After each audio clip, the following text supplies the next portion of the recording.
Além de retas e funções linearizáveis, é possível utilizar o método dos mínimos quadrados para ajustar outros tipos de equações. Por exemplo, se desejarmos ajustar um polinômio de segundo grau por esse conjunto aqui de 4 pontos, a ideia é a mesma, é escrever a equação do polinômio em função dessas constantes α0, α1 e α2 que serão determinadas. Para chegar nelas, vamos inicialmente definir a função erro para cada um desses pontos. Para o ponto 1, será formada pela diferença entre a coordenada do ponto conhecido, y1, menos a coordenada y calculada a partir da equação. Para os pontos 2, 3 e 4, seguimos o mesmo caminho. Na sequência, formamos a função erro quadrática, pela soma dos quadrados desses 4 erros. Escrevendo-se de forma explícita, nós vamos ver que as únicas incógnitas são α0, α1 e α2. Todos os demais valores são previamente conhecidos. Para chegar no mínimo desse erro quadrático, nós vamos então derivar essa equação em relação a cada um dos parâmetros desconhecidos. A derivada em relação ao α0 vai fornecer esta equação. A segunda derivada agora em relação ao α1 fornece essa equação, e a derivada em relação ao α2 fornece essa terceira equação. Temos então aqui 3 equações que, quando resolvidas, vão nos fornecer os valores do α0, α1 e α2 que melhor ajustam a equação do polinômio àquele conjunto de pontos previamente conhecido. Vamos ver um exemplo. Queremos ajustar a equação de segundo grau para esse conjunto aqui de 4 pontos.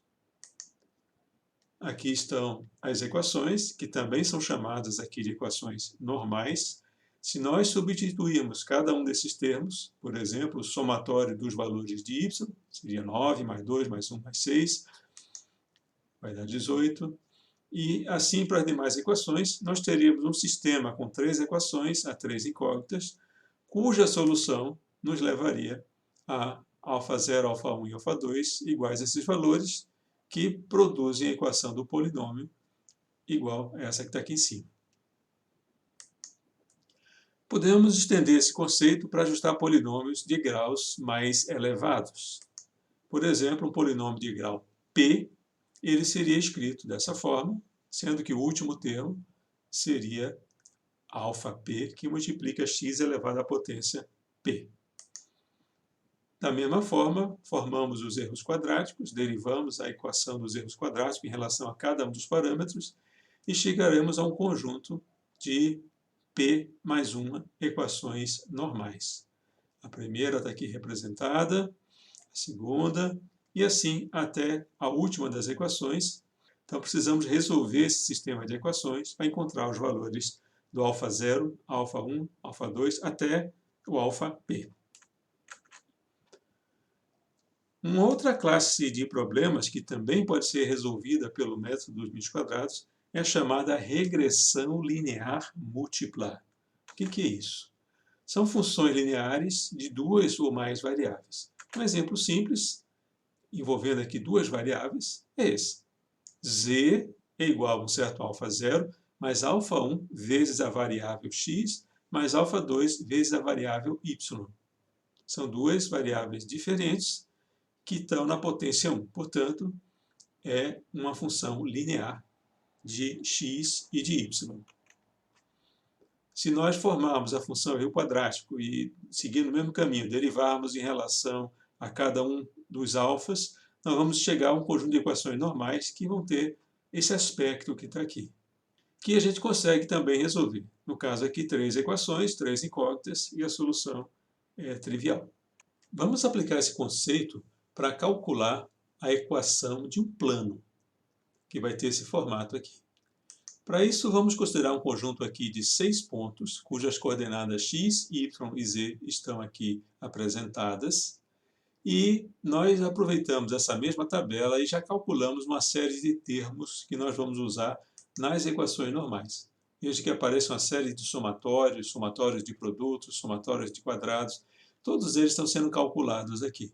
Por exemplo, o x elevado ao quadrado, o y ao quadrado, etc. Todos os termos que nós vamos precisar estão aqui. Nessa linha estão as somas de todos esses termos calculados aqui em cada uma dessas colunas. E embaixo o símbolo correspondente. Substituindo esses valores aqui nessas equações normais, nós chegamos nesse sistema de equações. Nessas equações normais, elas resultam nessas equações aqui, que nos permitem calcular alfa 0, alfa 1 e alfa 2. E essa vai ser a equação do plano. Tem um termo independente, um termo que é o coeficiente de x e um outro termo que é o coeficiente de y. Só para verificar se o nosso trabalho foi bem feito, nós pegamos aqui e aplicamos essa equação em função de x e y e vamos acrescentar esta coluna aqui nessa tabela. Aqui são os valores resultantes dessa equação, que nós vamos comparar com a coordenada z aqui desse ponto. Veja que era 8,1, aqui 8,133, menos 4,2, menos 4,067. Há uma diferença em relação a esses valores experimentais e os valores do plano calculado. Mas dá para ver que eles são valores muito próximos. Por que essa diferença existe? Porque esses 6 pontos que estão aqui, eles não são coplanares. Então, o plano ajustado foi um plano que melhor representou esse conjunto de 6 pontos. Com um pouco de astúcia, dá para aplicar esse mesmo procedimento para encontrar a equação de um círculo que melhor se ajusta a um conjunto de pontos conhecidos. Para isso, nós vamos pegar a equação do círculo, que não tem nada de linear, e desenvolver esses quadrados perfeitos e aqui reordená-los de uma forma conveniente. Agora vem o truque. Nós vamos definir novos parâmetros em função desses. Por exemplo, essa soma x ao quadrado mais y ao quadrado, nós vamos chamar de z. Tanto x quanto y são valores previamente conhecidos, coordenadas dos pontos que nós queremos ajustar. Então, a soma dos quadrados dele também vai ser conhecida. Esse termo que está aqui, que é todo desconhecido, vamos dar o nome de alfa 0. 2 vezes x do centro, vamos denominar de alfa 1, e 2 vezes y do centro, alfa 2. Então, são todos valores desconhecidos, alfa 0, alfa 1 e alfa 2, e o z é um valor conhecido. Ao fazer isso, eu reescrevo essa equação nesse formato, que é a equação linear em x em y, cujos valores a determinar são alfa 0, alfa 1 e alfa 2. Com isso, nós vamos aplicar esse conceito num conjunto de pontos. Queremos encontrar a equação do círculo que melhor se ajusta a esse conjunto aqui de 4 pontos. Para isso, nós vamos formar as equações normais, substituir esses valores aqui nessas equações normais, respeitando aqueles truques que nós vimos no slide passado, que quando a gente resolve esse sistema de equações, nós vamos encontrar valores para alfa, alfa 1 e alfa 2, que são esses números que estão aqui. Com eles, nós temos condições agora de calcular coordenadas x do centro, y do centro e o raio ao quadrado. Lembrando que o x do centro é o alfa 1 sobre 2, y do centro alfa 2 sobre 2, e o r ao quadrado é o alfa 0 mais o x do centro ao quadrado mais y do centro ao quadrado, e substituindo os valores que a gente já tem aqui, chega ao valor do raio do círculo. E aqui estão representados esses 4 pontos e o círculo que se ajustou por esse procedimento. Dá para a gente estender esse mesmo conceito para ajustar a equação de uma esfera no espaço. Dá para estender isso para outras formas geométricas, cilindros e etc. Nós não vamos entrar nos detalhes aqui. De uma forma mais genérica, se nós tivermos um conjunto de R variáveis formando uma equação linear como essa que está aqui, nesse caso aqui, x maiúsculo 1 é uma variável aleatória, x maiúsculo 2 é uma outra variável aleatória, e assim por diante, até o xr maiúsculo é a última das variáveis aleatórias representada aqui nessa equação genérica. Alfa 0, alfa 1 até alfa r. São esses os coeficientes que precisam ser determinados. Uma equação desse tipo ela vai ter equações normais que seguem uma certa lógica de construção, que dá para a gente generalizar. Então, aqui está o conjunto de equações normais, cuja solução nos fornece os valores dos coeficientes α0 até αr. Então, essa é a equação mais geral para esse caso. Uma dúvida que surge com frequência é se nós escolhemos bem o modelo de equação a ajustar ao conjunto de dados experimentais. Por exemplo, escolhemos a equação de um polinômio de segundo grau. Será que se eu tivesse escolhido um polinômio de terceiro grau teria sido melhor? Ou o de segundo já resolve? Se o de segundo já resolve, melhor usar o de segundo. É mais simples, uma equação mais simples.